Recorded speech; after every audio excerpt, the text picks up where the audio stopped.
discover how to go ahead and shut the water off at your angle stop if for some reason your toilet continues to run, or if you have a leak going on, that we can shut it off safely and stop the water from running.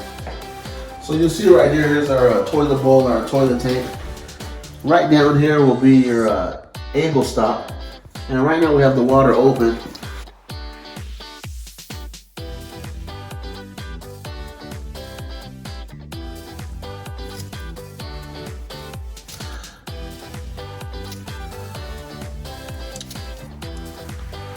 We don't want to crack the handle, so we're just going to spin it real slowly. And then we got it here nice and snug, and the water is shut off, so you can go ahead and test it at the toilet just to make sure you have no more water running. And it flushes, and the water's not filling back up to the toilet tank or the bowl. So we have properly shut off the water at the angle stop. Hope that helps you.